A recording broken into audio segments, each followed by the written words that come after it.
किसान भाइयों, आप सबका स्वागत है पोटैटो फार्मिंग चैनल पे। मैं हूं सुखविंदर सिंह, मेरे साथ हैं डॉक्टर सुगनी देवी और इधर डॉक्टर ब्रजेश नारे जी।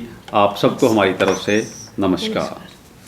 किसान भाइयों, अक्सर मैं कहता हूं कि जिसने बीज अच्छा पैदा कर लिया वो राशन की और कोई भी और आलू की खेती है वो अच्छी कर ही लेगा।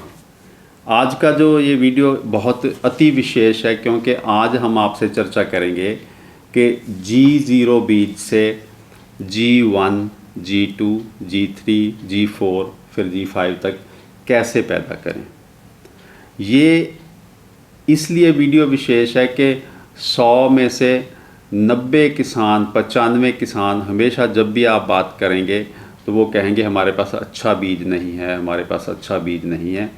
और कोई 10 साल से कोई 20 साल से इसी चीज़ से परेशान है। ऐसे किसान भी हैं जो 30-30 साल से आलू की खेती कर रहे हैं लेकिन वो आज भी कहते हैं हमारे पास अच्छा बीज नहीं है।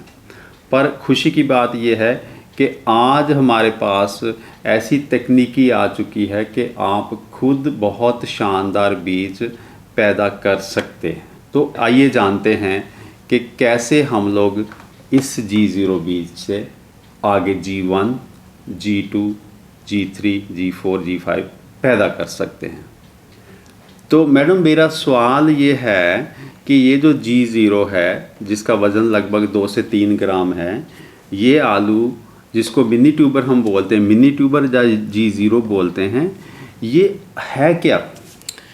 सर, ये जो मिनी ट्यूबर है, मिनी ट्यूबर का मतलब होता है माइक्रो प्लांट का प्रोड्यूस। मतलब जो आलू आपने माइक्रो प्लांट से मिलाया है। माइक्रो प्लांट क्या होता है? जो टिश्यू कल्चर लैब से जो पौधा आता है, जो सारे 27 वायरस है हमारे आलू में होने वाले, उन सब के लिए टेस्ट होता है और सारे जो वायरस है उनसे फ्री जो माइक्रो प्लांट होता है जो लैब से आता है, उसका जो आगे की जनरेशन है उसको अगर हम चाहे नेट हाउस में लगाएं या एरोपोनिक में लगाएं तो उसका जो प्रोड्यूस है उसको हम G0 कहते हैं।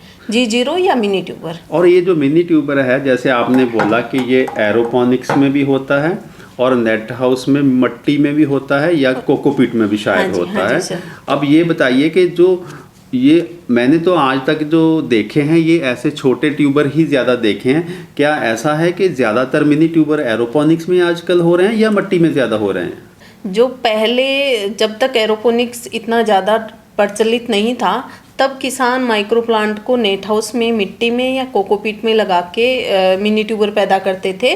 लेकिन आजकल जब से एरोपोनिक्स आई है इसने सारा का सारा ट्रेंड चेंज कर दिया है और आजकल जो मिनी ट्यूबर पैदा हो रहा है वो ज़्यादातर एरोपोनिक्स में पैदा हो रहा है। तो किसान भाइयों, हमने ये सीख लिया कि ये जो टिश्यू कल्चर का पौधा है जो कि प्रयोगशाला में तैयार होता है, जिसमें कोई बीमारी नहीं है, कोई वायरस नहीं है। क्योंकि हमारे खेत में पैदावार कम क्यों आती है? क्योंकि हमारे जो बीज माड़ा होता है जिसमें बहुत सारे वायरसेस रहते हैं और वायरसेस की वजह से ही हमारी पैदावार कम आती है। तो मैडम ने ये बताया कि ये जो टिश्यू कल्चर प्लांट्स हैं जो लेबॉर्ट्री में, प्रयोगशाला में साइंटिस्ट लोग तैयार करते हैं, इससे जो भी हम पैदा करते हैं ये एरोपोनिक्स में जो कि ज़्यादा आजकल हो रहा है, तो इसको हम बोलते हैं मिनी ट्यूबर या फिर G0। G0 का मतलब ज़ीरो जनरेशन। तो ये बताइए कि अब इससे हमने पैदा करना है अगली पीढ़ियाँ, जैसे G1 मतलब खेत में होगी। हाँ, ये तो हो गया एरोपोनिक्स में। और G1, G2, G3, G4 फिर आगे अगले सालों में खेत में होगी, जिसको हम फील्ड जनरेशन बोलते हैं। जी सर। ठीक है जी, बिल्कुल बात समझ लग गई। अब ये कुछ आप सीड प्लॉट टेक्निक की बात कर रहे थे कि भी G1 पैदा करने के लिए हमें सीड प्लॉट टेक्निक का मतलब क्या है? हाँ जी सर। सीड प्लॉट तकनीक मतलब होता है बीज पैदा करने के नुक्ते, या आप उनको बोल सकते हैं कि वो जो प्रैक्टिसेस जो हमें अच्छा बीज पैदा करने के लिए जो फॉलो करनी है उनको सारे को मिला के एक नाम दिया गया है बीज प्लॉट तकनीक। उसको प्रयोग करके हम अच्छा क्वालिटी का बीज बना सकते हैं अगर हमारे पास अच्छा बीज है, या उसको 2-3 साल के लिए मल्टीप्लाई कर सकते हैं। तो ये वाला जो सारा का सारा है वो हमारे जो चैनल पे 20 नंबर का वीडियो है उसमें सारा का बताया गया है, तो आप उसको देख सकते हैं। इसका मतलब ये हो गया कि G0 से जो G1 हमने पैदा करना है उसको हमने सीड प्लॉट टेक्निक जब बीज पैदा करने के जो नुस्खे हैं, जो 20 नंबर वीडियो है वो किसान उसको देख लें तो उनको वो सारा पता चल जाएगा। लेकिन दोस्तों फिर भी ये क्योंकि यहाँ बीज का जो साइज़ है, जो नॉर्मली आप बीज की खेती करते हैं वो 40, 50, 60 ग्राम का बीज का साइज़ रहता है और यहाँ पे बीज का साइज़ है सिर्फ 2 से 3 ग्राम का। तो इस तरह से ये जो G0 से G1 पैदा करना है, जिसकी पहले से इस चैनल पे 4 नंबर और 42 नंबर 2 वीडियो पहले से पड़ी हुई हैं, जी जी। वो भी आप देख सकते हैं। और ये जो G0 से G1 पैदा करना ये बहुत विशेष तरह की प्रैक्टिस है, विशेष तरह की ये खेती है। तो इसके बारे में हम लोग सीखते हैं। पहले हमने सीख लिया G0 क्या है, दूसरे नंबर पे हमने सीखा कि G0 से G1 पैदा करना है तो आपको सीड प्लॉट टेक्निक के सारे बिंदुओं का ख्याल रखना पड़ेगा। अब मैडम ये बताइए कि इस जो बीज की बिजाई से पहले खेत की जो सिलेक्शन है जी, किस खेत में, क्योंकि मान लीजिए मेरे पास 100 एकड़ की खेती है, मैं 100 एकड़ तो ये लगाऊंगा नहीं, ये तो मैं 1 एकड़ या 2 एकड़ या आधा एकड़ लगाऊंगा। तो वो खेत जिसमें हमने इसकी बिजाई करनी है, ये 2 ग्राम के बीज की, उसमें वो खेत की जो सिलेक्शन है वो कैसा खेत हो, खेत कौन सा सिलेक्ट करें कि जिसमें हमने ये G0 लगाना? जी सर, क्योंकि एक तो ये बीज का जो साइज़ है वो हमारा बहुत छोटा है और ये बीज भी बहुत कीमती है। तो सर इसको हम खेत का चुनाव बहुत समझदारी से करना है, क्योंकि अच्छा कीमती बताया, आप पहले ये बता दीजिए कितना कीमती है, किसानों को ये भी तो पता चले कि मार्केट में अगर लेना है तो इसकी कीमत क्या है? सर इसकी जो मार्केट में है 8 से 10 रुपए पर मिनी ट्यूबर, ये गिनती से बिकता है ना कि वजन से। तो इसकी जो मार्केट में कीमत है वो 8 से 10 रुपए साइड। तो किसान भाइयों, ये मैडम ने बताया कि ये जो तोल में नहीं बिकता, ये कट्टों में नहीं भर के आता, ये गिनती में बिकता है। तो ये 8 से 9, 10 रुपए का एक दाना है ये मिनी ट्यूब। बहुत महंगा है, लेकिन फिर भी पंजाब में इसकी डिमांड बहुत है, इतनी मांग है कि लोगों का कहते हैं पहले हाथों हाथ बिक जाता है। तो इसका मतलब चीज़ तो ये काम की है, चाहे महंगी है। जी सर। तो खेत की आप बता रहे थे कि खेत की सिलेक्शन कैसे करनी? तो सर खेत की सिलेक्शन में हमें सबसे पहले तो ये ध्यान रखना है कि जो खेत का हम चुनाव कर रहे हैं उसमें पहले से कोई बीमारी ना हो, या जैसे कोई बीमारी वाला आलू ना लगा हो। जैसे कई बार हम जो आलू लगाते हैं उसमें चेचक या काली रूसी टाइप की बीमारी होती है, तो वो वाली जो बीमारी है वो आपकी खेत में, उस वाली बीमारी का आलू उस खेत में ना लगा हो। दूसरी बात जो हमने ध्यान में रखनी है उसमें कि जो बारिश का पानी है वो अच्छे से, उसकी निकासी अच्छे से हो, खड़ा ना ही रह रहा हो पानी। ये बात आपकी मुझे बिल्कुल सही लगी कि मान लीजिए इतना महंगा बीज आपने खेत में डाल दिया, ऊपर से खेत ऐसा है कि बारिश बाई चांस ज़्यादा आ गई, पानी रुक गया और ये बीज सड़ गया, ये तो बहुत बहुत नुकसान की बात होगी। तो इसका मतलब ये होगा कि खेत आपने जो बताया कि ये ऐसा चूज़ करें, ऐसा करें कि जहाँ बाई चांस बारिश भी ज़्यादा हो गई, पानी की निकासी हो जाए।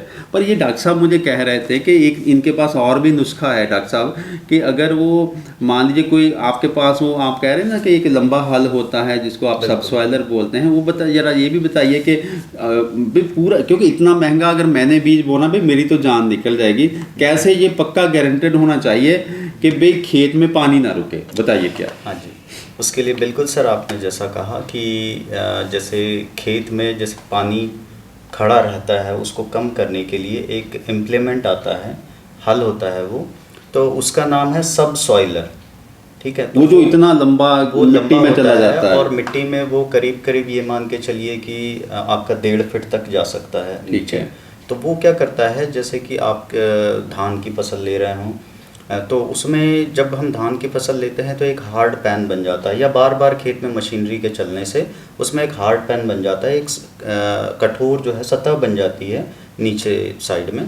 तो उसको ये जो हल होता है वो बीच में चला के उसको तोड़ देते हैं, ताकि बारिश का पानी जो भी हो वो सीधे मिट्टी से और नीचे चला जाए। वाह जी वाह डॉक्टर साहब, मैं बात आपकी समझ गया कि आपने ये है कि अगर मान लो वो सतह जो सख्त सतह नहीं टूटी तो अगर बारिश आ गई तो पानी रुक जाएगा। अब आपने कहा कि खेत में वो सबसॉइलर चला दो इसकी बिजाई से जब भी मौका मिले, महीना पहले, 15 दिन पहले, तो उसका मतलब ये होगा कि अगर बाई चांस बारिश बहुत ज़्यादा हो गई या पड़ोसी का पानी टूट के खेत में आ गया, बाई चांस कई बार ऐसे भी हो जाता है, तो वो पानी नीचे बह जाएगा, आपकी फसल तो बची रहेगी, नुकसान नहीं करेगा। बहुत बढ़िया, बहुत बढ़िया।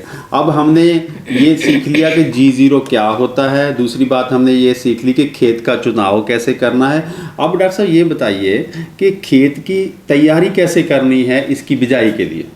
जैसे मैडम ने भी बताया कि ये जो बीज है ये काफ़ी महंगा है, तो जब हम इसे मिट्टी में दबाएंगे तो हमें पूरा समझदारी के साथ में काम लेना है कि हमारे खेत की तैयारी बहुत अच्छी होना चाहिए। बहुत अच्छी का मतलब खेत की तैयारी से पहले खेत में प्रॉपर नमी होनी चाहिए, जितनी नमी चाहिए उतनी होनी चाहिए। जैसे हम बोलते हैं बत्तर होनी चाहिए। अगर नहीं है, खेत पूरा सूखा है, तो आप उसकी पहले सिंचाई कर दीजिए, पलेवा कर दीजिए, हिंदी में बोलते हैं पलेवा करना। तो आप पलेवा कर दीजिए, तो पलेवा करने के बाद में फिर आप खेत की तैयारी कीजिए, उसमें डिस्क हैरो, कल्टीवेटर, जो भी इम्प्लीमेंट आपके पास मौजूद हैं वो चला के और तैयारी कीजिए।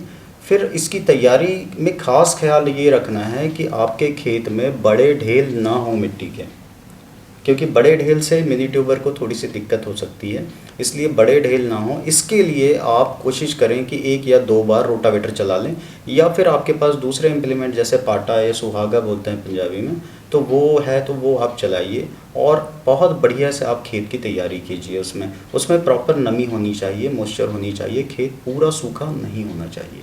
थैंक यू डॉक्टर साहब, शुक्रिया। आपसे ये मैं समझा कि 7-8 इंच गहरा खेत जुता हो, अच्छे से तैयारी हो, मट्टी जो है उसकी बिल्कुल बारीक एक बार कर दें। जैसे वैसे हर किसान जो आलू वाला किसान है खेत को बहुत अच्छे से तैयार करता है, और ये मिनी ट्यूबर के लिए उससे भी अच्छा तैयार करें, है ना। और अब मैडम ये बताइए कि डॉक्टर साहब ने तो खेत तैयार करवा दिया हमारा, है ना, खर्चा आपने करवाया। अब मैं आपसे पूछना चाहता हूँ कि इसकी बिजाई से पहले ये मिनी ट्यूबर क्या कोल्ड स्टोर से निकाल के सीधा ले आके बिजाई करनी है, या इसका पुंगराव भी करवाना है, इसके कल्ले भी निकलवाने हैं, क्या है वो सारी बात भी किसानों को समझाइए। जी सर, ये जो मिनी ट्यूबर अगर आप ख़रीद रहे हैं कहीं से, तो कई बार ऐसा होता है कि वो पुंगराव करा के देते हैं। कई बार हम या अपना खुद का है तो हमारे पास मतलब हमें पता होना चाहिए कि इसको स्प्राउटिंग अच्छे से पुंगराव कैसे कराना है इसका।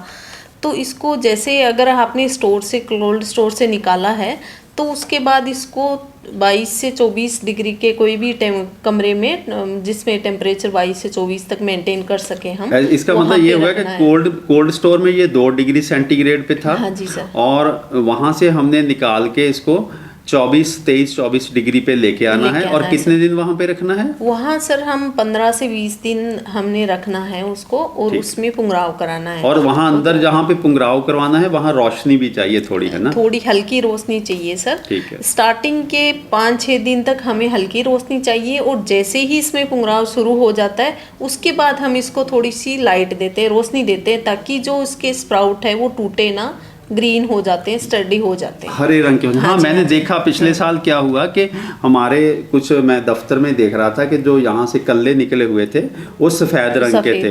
वो सफ़ेद रंग के कल्ले और लंबे भी थे, वो ऐसे हाथ लगते टूट जाते थे। और जो इस बार मैंने बीज देखा, आपकी लैब में देखा था, तो वो जो कल्ले थे वो छोटे थे लेकिन हरे रंग के थे, मजबूत थे। हाँ जी सर। तो आपका कहने का मतलब है कि 15, 20, 25 दिन तक इसको रख के पुंगराव करवाइए 23-24 डिग्री के ऊपर, और वो कल्ले जो हैं आपके मजबूत हों, हरे रंग के हों। हाँ, इस तरह से बीज तैयार है। और इसमें उसमें मुझे अच्छा, कौन सा स्प्रे करना है सर? इसमें फंजीसाइड का ट्रीटमेंट हम पहले से किया हुआ होता है। जब हम तोड़ते हैं तो हमें यहाँ फंजीसाइड का मतलब ये कि फफूंदी नाशक जो है ना, किसान भाइयों को अंग्रेजी कम आती है, तो मैडम ये पढ़े लिखे हैं भाई, हम तो हैं देसी बंदे, तो फफूंदी नाशक और पंजाबी विच बोलते उल्ली नाशक करना। हाँ जी सर। ते वो उसकी तो पहले ही जब लगी हुई थी दवाई, और दूसरा आपने कहा कि अगर सफ़ेद मक्खी आके इसका नुकसान ना कर दे तो उसके लिए कौन सी दवाई? उसके लिए सब इमिडाक्लोप्रिड 17.8% वाला वो ट्रीटमेंट करते हैं। उसको 4 ml 10 लीटर में घोल के पानी, और उसके ऊपर स्प्रे करना है, ताकि चिट्टी मक्खी जो है जब ये बीज खेत में लगेगा तो इसको निकलने तक इसको बचाव रखेगी उस सफ़ेद मक्खी से। चलिए, हमने ये समझा कि इसको कोल्ड स्टोर से निकला, इसमें 4-5 दिन में छोटे छोटे कल्ले आ जाएंगे, हो सकता है 6 दिन में। उसके बाद इमिडाक्लोप्रिड जो है 17.8 वाली इमिडा जो है 4 मिलीलीटर प्रति 10 लीटर पानी में लेके उसका इसके ऊपर छिड़काव कर दें। इसका मतलब ये होगा कि अगले 15 दिन के लिए अगर इसके ऊपर सफ़ेद मक्खी बैठ भी गई, रस चूसक मक्खी बैठ भी गई, तो ये सेफ है, ठीक है। और उसके बाद ये हो गया आगे। अब हम लोग जब एक बार मेरा ख्याल जब आपने कहा कि 20 से 25 दिन तक इसकी वो आपने पुंगराव करवाना है, तो इसका मतलब बिजाई से 1 दिन पहले एमिडा की दोबारा फिर स्प्रे करनी पड़ेगी। जी सर, हाँ, मैं यही बताने लगी थी आपको कि जैसे इस एक बार हम पुंगराव शुरू हुआ तब स्प्रे कर दिया, ताकि वो अगले 15 दिन वहाँ पड़ा रहेगा तो उसमें सफ़ेद मक्खी का कोई नुकसान नहीं होगा। उसके बाद जब हमने प्लांटिंग करनी है तो उसके पहले दिन फिर से इमिडा फिर का 1 दिन पहले कर दें, ताकि अगले 15 दिन के, मान लीजिए जब बिजाई कर दी तो 5-7 दिन के बाद ये बाहर निकला, तो फिर मतलब फिर ये सेफ रहेगा। इसको वायरस जो है सफ़ेद मक्खी वायरस ट्रांसमिशन नहीं करेगी, यही मतलब है ना आपका। हाँ जी, हाँ जी सर। अब डॉक्टर साहब की खबर लेते हैं। डॉक्टर साहब ये बताइए कि मैडम ने तो ये मिनी ट्यूबर तैयार करके रख दिए, खेत भी उन्होंने बता दिया कि ये भाई ऐसा खेत होना चाहिए, और खेत आपने तैयार भी कर दिया था। अब किसान भाई ये कहते हैं कि जो बड़े वाला आलू है जो 40-50-60 ग्राम का है, उसके लिए तो तरह तरह के प्लांटर हैं, तरह तरह की मशीनें हैं बिजाई के लिए। भाई इसकी बिजाई कैसे करें? चलिए सर, हमारा खेत तैयार हो गया है और मैडम ने बताया कि मिनी ट्यूबर भी तैयार है। तो मैं एक क्वेश्चन मैडम से भी पूछना चाहूँगा कि मैडम इसके पहले जो है हम उसमें खेत तैयार होने के बाद उसमें खाद मिलाते हैं, तो वो जो खाद कितना मिलाना है, कैसे मिलाना है, वो उसके बारे में थोड़ा। हाँ, खाद तो हम भूल ही कहते हैं कि इसमें टोटल हमें कितनी डीएपी चाहिए, कितनी म्यूरेट ऑफ पोटाश चाहिए, कितनी यूरिया चाहिए। सर ये जो हमारे स्टेशन पे जो हो रहा है वो मैं आपको बताऊंगी कि बाकी आप जो स्टेशन पे यहाँ पे करते हैं, हम मान के चलते हैं आप लोग वैज्ञानिक लोग हैं, आप सही करते होंगे, कुछ गलत नहीं कर रहे होंगे, आप खुल के बताइए। सर हम जो यहाँ पे 3 खाद इसमें डालते हैं, यूरिया, डीएपी और एमओपी। तो यूरिया में थोड़ा सा हमें सर ख्याल रखना पड़ता है, क्योंकि यूरिया जो है वो प्लांटिंग से 2 दिन या 1 दिन पहले डाल देते हैं, ताकि वो डायरेक्ट उस मिनी ट्यूबर के कांटेक्ट में ना आए। मतलब बिजाई से 48 घंटे पहले आप खेत में यूरिया डाल देते हैं, जो कि उसकी पहली डोज है, पहली खुराक है। टोटल कितनी यूरिया डालनी है? सर पूरी 2.5 बैग डालनी है, उसमें से 1 बैग पर एकड़ के हिसाब से अभी पड़ेगा। हम लोग पहले डाल दें बिजाई से 2 दिन पहले, 1.5-2 दिन लगा लीजिएगा, मट्टी में मिला देनी है ना, ठीक है। हाँ। और उसके बाद आपने 2 दिन पहले यूरिया डाल दी, और जो पोटाश और डाया है, डीएपी जिसको बोलते हैं, वो भी बिजाई से पहले हमने डाल दी। और उसके बाद खेत समझिए फिर हमने इनके हवाले कर दिया कि भाई बिजाई कैसे डोज मैंने नहीं बताई। जो यूरिया के पूरे 2.5 बैग लगते हैं पर एकड़ के हिसाब से, लेकिन उसमें पूरे मतलब 1 + 1.5, 1 पहले 1.5 बाद, 1.5 बाद में अर्थिंग अप के टाइम पड़ती है। सर डीएपी जो है वो 1.5 बैग हम डालते हैं यहाँ पे, और एमओपी भी 1.5 बैग पर एकड़ के हिसाब से डालते हैं। 1.5 कट्टा डीएपी का, 1.5 कट्टा एमओपी का आप लोग प्रति एकड़ डालते हैं।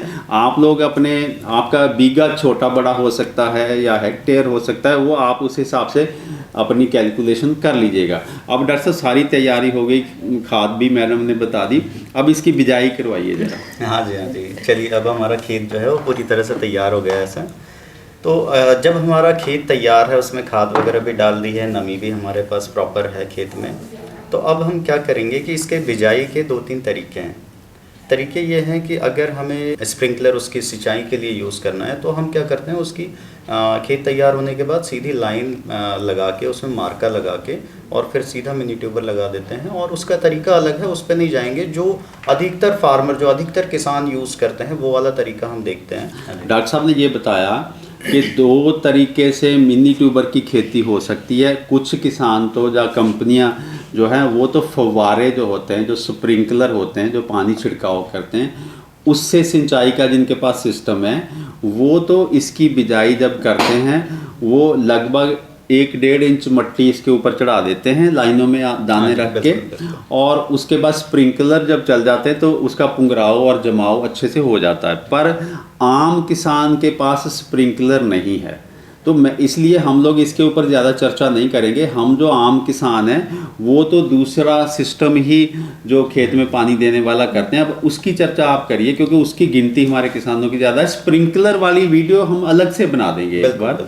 तो अब ये बताइए कि जो छोटा किसान है जिसने किसी ने एकड़, किसी ने आधा एकड़, किसी ने आधे का भी आधे एकड़ में अच्छा मैडम ये तो हमने बताया नहीं कि ये एकड़ में ये कितने दाने पड़ जाएंगे टोटल लगभग? हाँ जी सर, इसमें जो हमारी जो रो टू रो डिस्टेंस बोलते हैं जिसको लाइन से लाइन का वो 24 से 26 इंच रखते हैं हम, और इसकी जो प्लांट पौधे से पौधे की दूरी है वो 6 से 8 इंच रखते हैं। तो ऐसे करने से 30 से 35 हज़ार मिनी ट्यूबर पर एकड़ प्रति एकड़ लगभग 35,000 के आसपास, थोड़े कम ज़्यादा भी हो सकते हैं क्योंकि कुछ एरिया उसमें पानी की चैनल के लिए या इधर उधर भी वेस्ट भी होता है। तो अब डॉक्टर साहब ये अब आप बताइए कि जो छोटा किसान है जिसने थोड़ी सी, क्योंकि छोटी मान लो मैंने आधे एकड़ में इसकी बिजाई करनी तो मैं इसके लिए कोई विशेष मशीनरी भी नहीं ले सकता, तो मैं इसकी कैसे बिजाई करूँ? और एक मुझे बताइए कि एक भी दाना ऐसा नहीं होना चाहिए जो जमे ना, सारा 100% जमना चाहिए ये, ऐसा ऐसी विधि बताइए। बिल्कुल बिल्कुल सर, इसके लिए किसान भाई जो खेत तैयार होने के बाद में उनके पास जो मशीन पहले से रखी हुई है जिसको बोलते हैं हम रिजर मतलब जो गूल बनाने वाला, रिज बनाने वाला मशीन, वो स्क्रीन पे फोटो आ जाएगी सर। तो उसमें जो गूल बनाने वाली मशीन है उससे हम इसकी छोटी गूल बनाते हैं। छोटी गूल का मतलब ये है कि मैडम ने जैसे बताया उसकी कतार से कतार की दूरी 24 से 26 इंच रहेगी। बाकी उसमें क्या होगा, जो गूल की ऊंचाई जो है वो हमारी रखना है हमने 6 से 8 इंच। अच्छा, इसका मतलब ये होगा कि मैं अगर ऐसे रिज को देखूं तो ये तो बिल्कुल सीधी आम दूसरे आलू के लिए ये करते, तो इसमें हम लोगों ने ऐसे फ्लैट ऊपर से कुछ ज़्यादा चौड़ी होगी, ठीक है। और उसकी हाइट जो है, उसकी ऊंचाई जो है वो कम होगी। कितने इंच होगी? ये 6 से 8 इंच के करीब 6 से 8 इंच का। मेरा ये हाथ 9 इंच का है यहाँ पे, आप ये मान के लिए यहाँ तक 8 इंच होंगे। हाँ, फोटो जैसे दिया हुआ है उस तरह से हम गूल बना लेंगे। गूल बनाने के बाद में फिर हम इसमें 3 इंच गहरे, गूल के ऊपर 3 इंच गहरे गड्ढे करते हैं। गड्ढे करेंगे, वो गड्ढे करने के लिए हाथ से ऐसे कर नहीं सकते, तो एक आप जो है छोटे छोटे टूल बना सकते हैं लोकल, आपके पास जो लोहार भाई होते हैं हमारे, उनसे बोल के, जिसमें एक हैंडल लगा हुआ है जैसे स्क्रीन पे बताया गया है। एक हैंडल लगा हुआ है और उसमें कील लगे हुए हैं, 3 इंच लंबे कील होंगे, ठीक है। तो वो क्या करेंगे, वो कील जो है ऐसे 5 या 7 लगे हुए हैं एक लाइन में, तो वो जाके ऐसे पंचिंग करते जाएंगे। पंचिंग कर, जैसे कि आप वीडियो पे ये स्क्रीन पे देख रहे हैं। हाँ जी। तो वो पंचिंग करते जाएंगे और पीछे जो लेबर या जो हमारे कामगार हैं, मजदूर हैं, उनकी मदद से हम हाथों से ये जो मिनी ट्यूबर है उसको उस गड्ढे में डाल के उसके ऊपर मिट्टी से कवर करके, एक गड्ढे में एक मिनी ट्यूबर, एक गड्ढे में एक मिनी ट्यूबर डाल के करीब करीब उसको 2 से 2.5 इंच उसके ऊपर मिट्टी का कवर देना है और उसको हल्का सा प्रेस कर देना। हाँ, मतलब हल्का सा प्रेस कर दें ताकि मिट्टी लूज ना रहे, वो मिट्टी उसके कांटेक्ट में अच्छे से आ जाए। एग्जैक्टली सर, जो आपने बोला बिल्कुल सही बात है। उसमें क्या है, मिट्टी में जो नमी है किसान भाई, तो वो मिट्टी की जो नमी है उसको प्रॉपर जो है वो मिनी ट्यूबर को पकड़ लेगी, और मिनी ट्यूबर को जब नमी पकड़ लेगी तो फिर क्या होगा, उसका जो बाहर निकलना की प्रोसेस है वो बहुत जल्दी हो जाएगी। मुझे पिछले साल एक किसान आए थे लखा पिंड से, उन्होंने ये बताया था कि भाई आप जब हम लोग उसमें मिनी ट्यूबर डालते हैं तो वो लेबर को कहते हैं कि थोड़ी सी ज़्यादा मिट्टी लेके वो ज़रा अच्छे से दबा देते हैं, वो कह रहे थे। तो उसका मतलब ये होगा कि वो जो नमी अंदर थी वो पौधे के जो ये मिनी ट्यूबर है उसके चारों तरफ नमी अच्छी बनी रहती, उड़ती नहीं है, पानी उसमें से निकल के उड़ता नहीं है, वो थोड़ा ऐसे अच्छे से दबा देते हैं। हाँ जी, हाँ जी। एक चीज़ तो मैंने ये बताया कि गहराई, गड्ढे गहरे में हमने लगा दिया मिनी ट्यूबर, उसको ऊपर से दबा दिया। अब दाने से दाने की दूरी भी हमें मेंटेन करना है, जैसे मैडम ने बताया 6 से 8 इंच दूरी होनी चाहिए। तो एक यूनिफॉर्म जो दूरी है ना, एक जैसी दूरी आप मेंटेन कीजिए। अब इसके लिए जो हैंडल वाला टूल बताया वो भी आप यूज़ कर सकते हैं। दूसरा एक और टूल आता है जिसमें एक चक्री होती है, एक गोला होता है, उसके आसपास चारों तरफ में वो कील लगे होते हैं, और वो जो गोला होता है वो करीब करीब आपका 2 फीट का होगा, 2 से 2.5 फीट आप रख सकते हैं। और इस तरह कोई टूल बनाया जा देखो सकता डॉक्टर साहब, हमारे जो किसान है ना, ये बड़े जुगाड़ू बंदे हैं। ये जो आपने दिखाया है ना, ये आराम से किसी भी गांव में बनवा लेंगे। हाँ ये जी, हाँ है ना, ये तो आप टेंशन मत करिए, वो समझते हैं सारा। आप बीज तो उनको दीजिए, वो सब कुछ कर लेंगे। हाँ जी। अच्छा, इसमें जो है ये टूल बनाने का या इतनी गहराई पे लगाने का एक रीज़न है, एक कारण है उसका, कि जब हम अगर इसकी गहराई 3 इंच से ज़्यादा कर देते हैं, ठीक है, अगर ज़्यादा गहरा हो जाता है तो इसको निकलने में बहुत टाइम लग जाता है, और कई बार ऐसा भी होता है कि वो निकल भी नहीं पाता है। तो जैसे किसान भाइयों की कंप्लेंट आती है कि जी हमारा जो बीज है वो जमा नहीं है, मिनी ट्यूबर जो है निकले नहीं, या फिर निकले तो गैप दे दे के, जैसे एक निकला फिर 2 छूट गए फिर 2 निकले, इस टाइप से हो जाता है। तो वो कारण कहीं ना कहीं ये हो जाता है कि वो एक ऊपर रह गया, एक गहरा चला गया, दूसरा ऊपर चला। इसलिए आप गहराई जो है इस तरह से इसको मेंटेन करें, टूल बना के उसकी गहराई को मेंटेन तो करें। किसान भाइयों, ये जो बात है ना, मेरे ख्याल से मेरे साथ क्या हुआ, पिछले साल मैंने सरसों की बिजाई की। मैं उस समय था नहीं, मैं दफ्तर में था। तो जिसने सरसों की बिजाई की वो गहरी बिजाई कर गया, एक दाना भी नहीं जमा उसमें। तो ये तो बीज बहुत ज़्यादा कीमती है। तो जो डॉक्टर साहब ने बताया कि हर बीज के ऊपर 2 से 2.5 इंच, 2 से 2.5 इंच का मतलब ये 2 इंच के करीब है, 2.5 इंच इतनी मट्टी डालनी। ज़्यादा मट्टी इसके ऊपर डाल दोगे तो इसका जो जब जमाओ ही मुश्किल हो जाएगा। पौधा हो सकता है बाहर निकले ही ना, अंदर का अंदर ही रह जाए। क्योंकि हर बीज जो है, चाहे वो ये आलू हो या कोई दूसरा बीज है, उसकी गहराई एक निश्चित गहराई से ज़्यादा गहरा नहीं होना चाहिए, तभी उसका अच्छे से जमाव होता है। तो चलो डॉक्टर साहब, आपने ये समझा दी, हमें समझ आ गई अच्छे से कि बिजाई कैसे करनी है। तो आपने मशीन भी तो बनाई थी पिछले साल? हाँ जी, हाँ जी, एक मशीन भी बनाई है इसी पर्पज़ के लिए। ये मशीन जो पुरानी हमारी जो प्लांटिंग मशीन है, जिसमें हम सेमी ऑटोमेटिक प्लांटिंग मशीन कहते हैं उसको, आप स्क्रीन पे देख सकते हैं, उसी के जैसी है, ठीक है। बाकी इसमें नीचे जो है इसके फाले वगैरह कुछ चेंज किए हैं, आपने चेंज किया है ना। चलो कोई उस बारीकी में नहीं हम जाते। इसमें बेसिकली क्या होगा कि जो लेबर पीछे बैठ के वो एक एक दाना उठा के रखते जाएंगे, तो उसकी बिजाई सही हो जाएगी। बिल्कुल आराम से वो गहराई भी अपनी मेंटेन कर लेगा, गोल भी बना देगा, मिट्टी से कवर भी कर देगा, सारा काम एक ही पास में वो कंप्लीट कर देगा। हाँ, चलिए, अब आपने बिजाई तो करवा दी, इसके बाद आता है मैडम कि पानी पहला कब लगाएं और कैसे लगाएं। मुझे किसी ने बताया कि इसकी जो खेती है इसमें पहला पानी बहुत ख़ास है।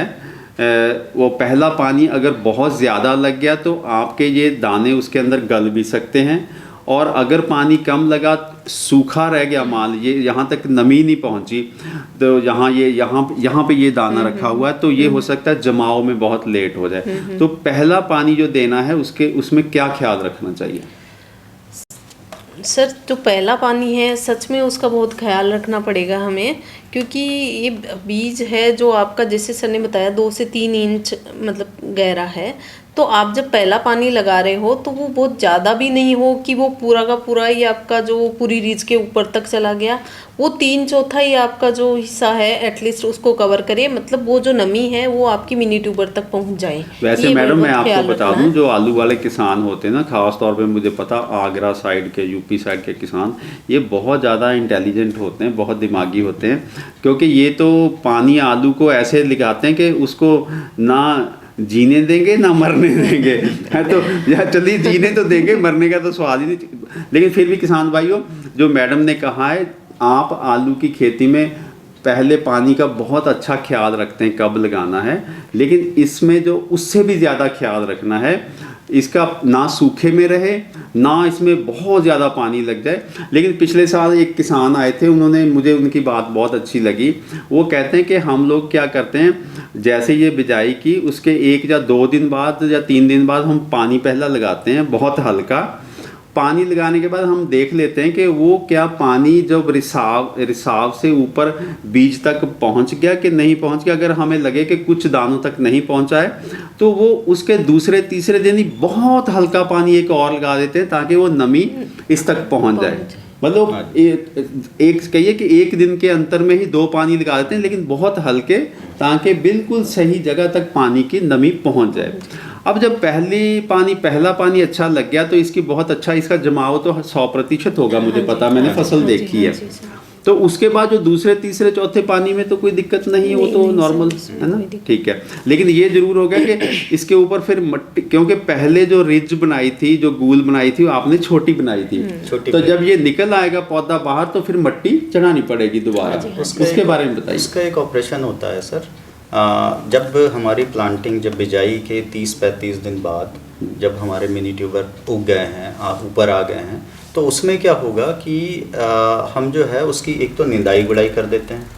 वो आप मशीनों से भी कर सकते हैं, जैसे आपके पास प्रबंध है, थोड़ा एरिया हो तो आप हाथों से भी करवा सकते हैं। हाँ, उसके बाद में फिर एक जो रिजर आपने पहले चलाया था उसी से आप जो है वो फिर से मिट्टी चढ़ा दीजिए उसको। यार एक बात बताइए, जो आपने खड़े होके जो निराई गुड़ाई के लिए यंत्र बनाए थे, हाँ जी, हाँ जी, जिसमें के बैठना भी नहीं पड़ता, तो अगर उसमें खड़े होके ही मैं निराई गुड़ाई कर दूं मिट्टी चढ़ाने से पहले, तो वो तो और भी आसान है। बहुत बढ़िया है सर। वो स्क्रीन पे जैसे फोटो दिखाई जा रही है उस टाइप के जो टूल बने हुए हैं, CPRI ने डेवलप किए हुए हैं सर, उसका भी उपयोग करके और बहुत अच्छे से खड़े भी कर सकते हैं, बैठे हुए भी कर सकते हैं। खड़े होके गुड़ाई करनी ना वो बहुत आसान होती है, बंदा थकता नहीं है, बैठे बैठे बहुत मुश्किल हो जाती है। सर आपने बिल्कुल सही कहा, जो खड़े होके निदाई गुड़ाई करते हैं, एक तो उसमें हमें फटिग नहीं होता, फटिग मतलब थकान नहीं होती है, दूसरी चीज़ उसमें कैपेसिटी भी बढ़ जाती है, कैपेसिटी मतलब ज़्यादा एरिया कवर कर लेंगे कम समय में। तो इसका मतलब मैंने ये समझा कि लगभग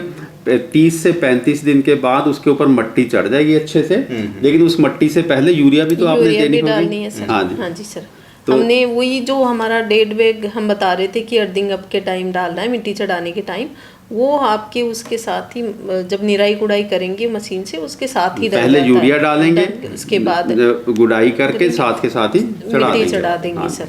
ठीक है, तो दोस्तों हमने मट्टी चढ़ा दी लगभग 30-35 दिन पे, और अब उसके बाद मैडम ये बताइए कि आपने पहले बताया था कि इस पूरी जो जीवन पैदा करने की प्रक्रिया है उसमें सीड प्लॉट टेक्निक, जिसका वीडियो 20 नंबर आपने पहले ही डाल रखा है इस चैनल के ऊपर, उसको फॉलो करना है। पर मैं चाहता हूँ एक बार फिर से आप बताएं कि अब जो कीट प्रबंधन है, कीट मतलब जिन जैसे सफ़ेद मक्खी और चेपा या तेला जिसको एफिड बोलते हैं, उसकी वजह से जो वायरस का फैलाव होता है या फिर कभी झुलसा रोग आ जाता है, तो उससे बचने के लिए किसानों को क्या उनकी स्ट्रेटजी होनी चाहिए?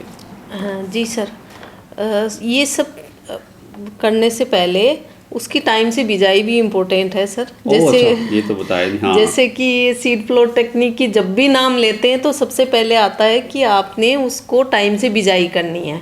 अच्छा बीज तो अच्छे की बात कर रहे हैं हम, और उसके बाद टाइम से बिजाई, तो वो आपके एरिया के हिसाब से सीड प्लॉट तकनीक में बताया गया है कि कौन से एरिया में कब बिजाई करनी है। चलिए आप हमें पंजाब, हरियाणा और पश्चिमी यूपी के लिए टाइम बता दीजिएगा, क्योंकि ये अभी जो ये बीज का सिस्टम है ये अभी इस क्षेत्र में ही ज़्यादा चल रहा है। तो पंजाब और यूपी और हरियाणा में जो टाइम है वो 15 से 20 अक्टूबर का टाइम है।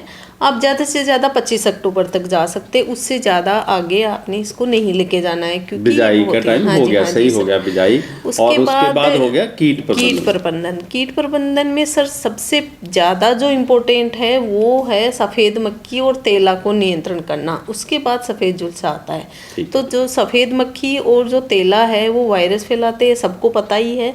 तो जो स्टार्टिंग का जैसे ही वो निकला, सबसे पहला स्प्रे वो होता है सर, जब आपका आलू उगा, जैसे ही पौधा बाहर निकला सबसे पहले व्हाइट फ्लाई के लिए सबसे ज़्यादा खतरनाक पीरियड वो है। कौन सी दवाइयाँ डाल तो सर उसमें आप जैसे हमने बताया कि इमिडाक्लोरोपिड भी डाल सकते हैं, उसके अलावा पाइमेट्रोजिन या थाइमेथोक्सिम भी यूज़ कर सकते हैं। चलिए अब व्हाइट फ्लाई आपने कंट्रोल करवा दी। हाँ, तो ये जैसे ये होता है हमेशा कि जो अक्टूबर नवंबर का टाइम है, इसमें आपकी सफ़ेद मक्खी एक्टिव होती है। फिर नवंबर का जैसे एंड होने लगता है तो थोड़ा मौसम अगर बादल हो जाते हैं तो आपका ब्लाइट का भी टाइम आ जाता है, झुलसा रोग जिसको बोलते हैं। और उसके बाद दिसंबर में जाके आपका खतरा आ जाता है तेला का, उसके लिए भी वही दवाई है सर। जो सफ़ेद मक्खी के लिए वो ये आप चेपा या तेला के लिए ये अच्छी बात है। किसानों के लिए दवाइयों का झंझट बहुत है। अब जो किसान भाइयों हमने समझ लिया कि जो दवाइयाँ चेपा के लिए चाहिए वही सफ़ेद मक्खी के लिए चाहिए, ये तो काम आसान कर दिया। और जो इनकी दवाइयों का जो फासला है 12 से 15 दिन के बाद हमने रिपीट करनी है। हाँ जी सर। अब ये बताइए, जो झुलसा रोग है, झुलसा रोग बड़ा खतरनाक है। कई बार 1-2 दिन में फसल पूरी ख़त्म हो जाती है, तो उसमें ये बताइए कि कब से शुरू करें झुलसा रोग की प्रोटेक्शन? पहले कौन सी दवाई डालें, बाद में कौन सी डालें? सर इसका जो खतरा आता है वो जनरली नवंबर के दूसरे सप्ताह से शुरू हो जाता है थोड़ा सा, और वो आपको पता चल जाता है कि जैसे थोड़ी सी बादल वगैरह हो रहे हैं, तो उस टाइम पे जैसे ह्यूमिडिटी ज़्यादा बढ़ रही है, नमी, हवा में नमी बढ़ रही है, तो आपने ब्लाइट के आने का इंतज़ार नहीं करना है सर। किसान भाई से रिक्वेस्ट है कि आप पहले ही दवाई स्प्रे कर ले, तो उसमें जैसे ज़्यादातर मैनकोजेब यूज़ करते हैं या क्लोरोथेनोलिन या जो भी जैसे मैनकोजेब का मतलब M45 इसको बोल देते हैं, लेकिन अच्छी कंपनी का करें। उससे क्या होता है कि वो एक आपके जो पत्ते हैं उस पे लेयर बना देगा, तो फंगस जल्दी से नहीं आएगा। इस तरह से आप फसल को आपने कीड़े मकोड़े कीट से भी बचा लिया। कीट का मतलब ये होगा कि वायरस से बचा लिया, आपने झुलसा रोग से भी बचा लिया, और अब इस तरह से आपकी समझिए फसल 31 दिसंबर तक पहुंच गई है। या उससे 2-4 दिन आगे पीछे। तो अब डॉक्टर साहब, अब फिर पत्ते कटवा दें जी? हाँ जी सर, पत्ते कटवा दीजिए। पत्ते कटवाने से पहले जो आपने वो करना था, उसका रोगिंग करनी थी, जो बीमार पौधे निकालने थे, जो किसी भी जो बीज का काम है बीमार पौधे निकालना, या बीमार पौधे या मिक्सचर जो मिक्स है किसी वैरायटी का, उसकी तो चर्चा नहीं की। डॉक्टर साहब आप बताइए ज़रा कि वो रोगिंग जिसको बोलते हैं, तो वो भी तो ज़रूरी है। बिल्कुल, ये सर बहुत ज़रूरी है, और इसकी बहुत अहमियत है, स्पेशली जब आप बीज आलू की फसल करते हैं, तो उसमें हमारा तो मटेरियल ही काफ़ी महंगा है, और हम इसका ये जनरेशन भी G0 है जो हम लगा रहे हैं।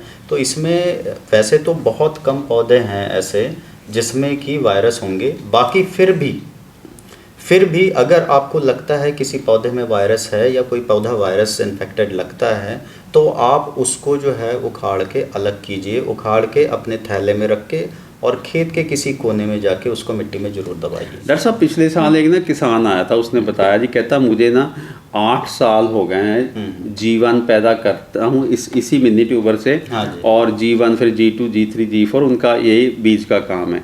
वो कह रहा है जी, हमारे हर साल जब हम रोगिंग करते हैं, ये बीज जहाँ पे होता है, पूरे 1 एकड़ में से कई बार तो एक भी पौधा नहीं निकलता, कई बार 3-4 पौधे हम निकालते हैं, वो भी शक में। बिल्कुल। मैडम ये बताइए कि जो पहली रोगिंग कब करनी है? जब पहली रोगिंग मतलब पहली बार किसान खेत में बीमार पौधे कब ढूंढने जाए निकालने के लिए? हाँ जी सर, जो पहली रोगिंग है वही सबसे ज़्यादा इम्पोर्टेंट है सर। पहली रोगिंग जो होती है हमारी 35 से 40 दिन के बाद, जैसे ही पौधा निकला तभी पता चल जाएगा। अगर वो जो नॉर्मल होंगे उनसे ये पौधा डिफरेंट दिखेगा। अगर इसमें पहले से कोई वायरस रहा होगा तो ये बिल्कुल सिकुड़ा हुआ सा उसके पत्ते और कमज़ोर सा दिखेगा, तो आपने उसको उसी टाइम निकाल देना। तो इस तरह से 2-3 एक घूम, इसमें से पौधे निकलेंगे बहुत कम। हाँ ये हाँ मुझे पता है, लेकिन फिर भी क्या है कि 2-3 बार 3 बार क्या 4 बार भी चाहे एक बार खेत में घूम जाए, अगर एक आधा पौधा है तो जरूर इसको निकालें, क्योंकि ये बीज इतना शुद्ध है, इसमें वायरस के पौधे कई बार सर ये होता है कि आसपास में खेत है, उसमें से भी सफ़ेद मक्खी या तेला जंस एंटर कर गया, तभी भी वायरस आ जाता है। मतलब पहले से बीज में वायरस नहीं होता, कभी कभी आसपास के खेतों से भी कोई इन्फेक्शन आ जाता है, तो ध्यान रखना है उसका भी। और दूसरी तीसरी रोगिंग में सर इनको पता ही है कि आलू भी निकालने हैं हमने साथ में। हाँ, अगर मैडम ने ये कहा है लास्ट के भी, जब आप मान लीजिए 70 दिन पे रोगिंग कर रहे हैं और उधर एक 50 दिन पे जो पौधा आपको लगा कि ये बीमार है उसको निकालना, तो उसके नीचे कुछ कंद या आलू बन चुके होंगे, उनको भी साथ में बाहर निकालना है। निकाल के जैसे डॉक्टर साहब ने बताया था, कोई गड्ढा निकाल के उसमें फेंक के अच्छे से मिट्टी डाल दीजिए, ताकि वहाँ से बीमार पौधे से जो कोई कीट पतंगा वहाँ से जो रस चूस के दोबारा दूसरे पौधों में इन्फेक्शन ना कर पाए। अभी हमने देखिए फसल की बड़े अच्छे से सही टाइम पे बिजाई कर ली, सही मात्रा में खाद डाल दी, सही समय पे पानी लगा दिया, सही समय पे मट्टी चढ़ा दी, दूसरी डोज यूरिया की डाल दी, 3 रोगिंग भी कर दी, बीच में हमने चेपा और सफ़ेद मक्खी का भी कंट्रोल कर लिया, और हमने साथ के साथ ही जो झुलसा रोग के से बचने के लिए स्प्रे भी करते रहे।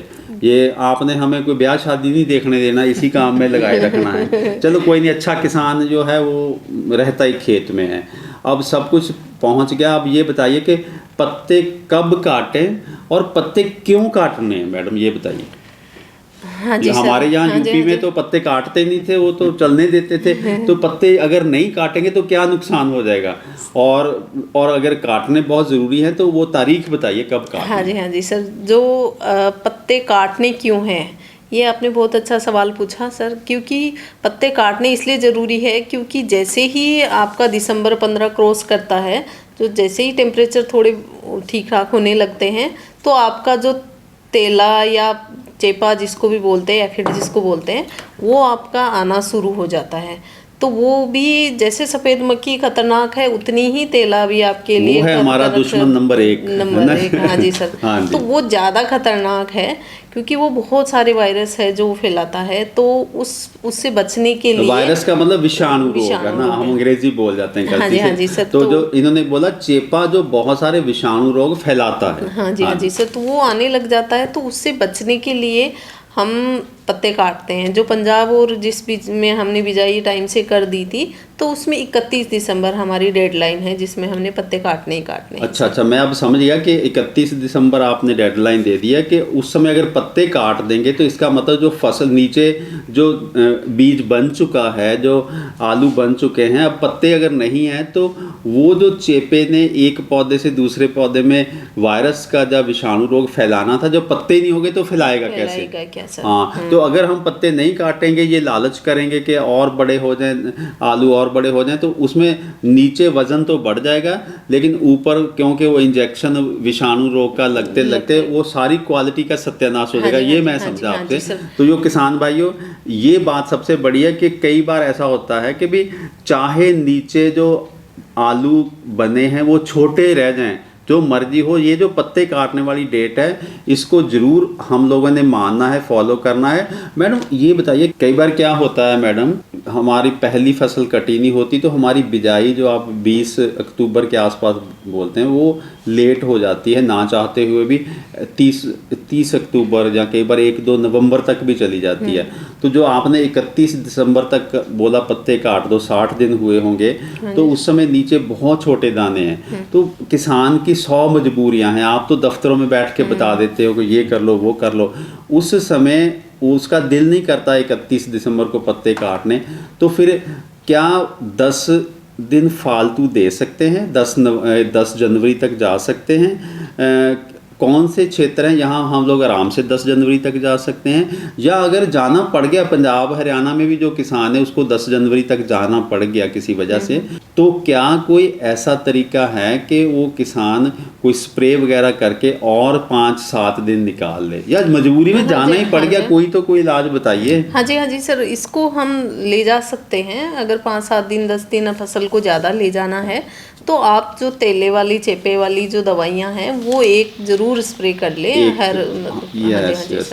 तो किसान भाइयों, हमने सीखा कि अगर 5-7 दिन हमें ज़्यादा ले जाने पड़ गई फसल, तो जो स्प्रे के बिना ना लेके जाएं वो बहुत ख़तरनाक है, और जितनी जल्दी हो सके फिर पत्ते काट दें। अब डॉक्टर साहब पत्ते कटवा दिए इन्होंने, तो पत्ते काटने के बाद फसल को खोदना भी है। क्या पत्ते काटने के बाद तुरंत उसकी खुदाई शुरू कर दें, या फिर उसको हम लोग कुछ दिन रुकें? और दूसरी बात ये है कि कब खोदें, और उसके बाद ये है कि किस मशीन से खोदें या हाथों से खुदाई करें इसकी? सर बढ़िया सवाल है आपका। इसमें ऐसा है सर, जैसे ही पत्ते कट गए, मैडम ने बताया आपको कि पत्ते काट देने हैं, तो पत्ते कटने के बाद में फिर हम इसमें इसको जो है वो कम से कम 20 दिन के लिए इसको ऐसे ही खेतों में खुला छोड़ देते हैं। नहीं, अगर हमने पत्ते काट के छोड़ दिया 20 दिन अगर छोड़ दिया, तो फिर तो पत्ते जो जहाँ से कटे थे और फुटाव शुरू हो जाता है बेल का। उसको भी काटना जरूरी है सर। अच्छा, उसको भी काटना है दोबारा? वो तो उल्टा ज़्यादा खतरनाक होगा सर, क्योंकि पूरा खेत आपका खाली है और अगर उसमें कहीं हरे वो दिख रहे हैं तो सारा का सारा जो एफिड है वहीं आके बैठेगा। तो वो फिर वो आपके आलू जो लगा हुआ है नीचे उसमें वायरस फैलाएगा, तो उसको भी काटना। चलो पत्ते जरूरी काटने है। के बारे में हमने कई वीडियो भी डाल रखी है, उसको भी जरूर देखें। पर मैं एक और उसके बाद जो आलू अगर बाहर निकले हुए हैं कहीं पे ट्यूबर, तो उसको भी ढकना जरूरी उसको भी है, ढक दें, ढकना जरूरी क्योंकि है। ये हमारा सोना बीज है, ये हाँ सबसे जी, हाँ जी, शानदार हाँ बीज जी, है। हाँ जी, सब। अच्छा, मुझे किसी ने बताया कि क्योंकि ये बहुत ही हाई क्वालिटी का बीज है, तो कुछ किसान तो पत्ते काटने की बजाय जो पत्ते ऐसे जैसे ये पौधा है, इधर पैर रख के इधर पैर रख के इस पत्तों को खींच के कर देते हैं, वो काटते नहीं। वो कहते हैं अगर काटेंगे, मान लो एक वायरस वाला पौधा था, उसको काटा दराती से और दूसरे को काटा, तीसरे को, तो आप कहीं इन्फेक्शन ना फैल जाए, तो वो तो ऐसे इसकी बेल को बाहर निकालते हैं। वो सबसे ज्यादा अच्छा है सर, अगर आप कर सकते हैं। नहीं, हम कम सब कुछ एरिया, करने के हाँ लिए जी, तैयार हैं। हमें अच्छा बीज नहीं मिलता, हम अच्छा बीज पैदा करने के लिए सब कुछ करेंगे, आप टेंशन मत करिए। और हमने तो किसानों को इससे बीज पैदा करवा के आगे बिजनेस भी करवाना है, क्योंकि बहुत मांग है अच्छे बीज की। अब डॉक्टर साहब खुदाई की बात करिए। तो जैसे पत्ते काट लिए हमने, पत्ते काटने के बाद में हमने इसको 20 दिन भी दे दिए, 15-20 दिन हम देंगे, ताकि इसकी जो स्किन है, इसकी स्किन वो मैच्योर हो जाए, यानी कि स्किन का मतलब चमड़ी, चमड़ी उसकी पक्की हो जाए, ठीक है। वो जैसे ही पक जाएगी वो आलू, तो फिर उसके बाद में फिर हम क्या करेंगे, जो भी हमारे पास मशीन है, जो आलू की खुदाई की मशीन, जिसको हम बोलते हैं पोटैटो डिगर, हाँ जी, तो उसका इस्तेमाल करके और फिर हम इसकी खुदाई कर सकते हैं। जिसके पास अगर नहीं है पोटैटो डिगर, तो फिर वो जो किसान भाई खुदाई जैसे मर्जी कर लें, कोई जो भी उनका तरीका है, इसके लिए अलग से पैसा ना खर्चे, जो भी तरीका वैसे कर लें। हाँ जी, बिल्कुल, जो मशीन अवेलेबल है आपके पास पहले से मौजूद है, उसी का उपयोग कीजिए। और दूसरी चीज़ एक और मैं किसान भाइयों को बताना चाहूँगा इसमें बात, कि जो आपका जो आलू है, इसमें जो भी निकल रहा है, वो चाहे छोटा दाना हो चाहे बड़ा हो, जो भी हो, वो सारा इसमें से आप निकालिए, सारा उठा के बिल्कुल संभालिए, क्योंकि छोटा दाना भी जो है आपके लिए सोना है। ये बहुत उच्च क्वालिटी का बीज होगा, जो ये जो पैदा किया है आपने G0 से, उसको हम जनरेशन 1 कहते हैं, पहली पीढ़ी कहते हैं, ठीक है। तो हर एक दाना जो है वो बहुत इंपॉर्टेंट है। नहीं, ये डॉक्टर साहब मैं आपसे पूरा सहमत हूँ कि जब हम अगर ये 2 ग्राम का बीज जमा सकते हैं, इससे फसल ले सकते हैं, जो इसकी पैदा में जो गोली है, छोटी से छोटी भी दाना है, किर्री है, उसको भी तो हम आगे इस्तेमाल कर सकते हैं। जब ये कर सकते हैं तो उसको भी करेंगे। तो इसका मतलब किसान भाइयों, हमने एक बार खुदाई के बाद डिगर के साथ या किसी चीज़ के साथ खुदाई के बाद 3-4 बार जो हल चला के या जो भी चीज़ चला के एक भी दाना उसमें छोड़ना नहीं है। क्यों? क्योंकि वो जो बीज है G1 है, उसकी भी मार्केट में कीमत है 4 से 4.5 रुपये दाना। मान लो आपने वहाँ पे छोटे छोटे 500 दाने भी छोड़ दिए, तो 500 दाने की कोई कीमत है, इसलिए कुछ भी छोड़ना नहीं है।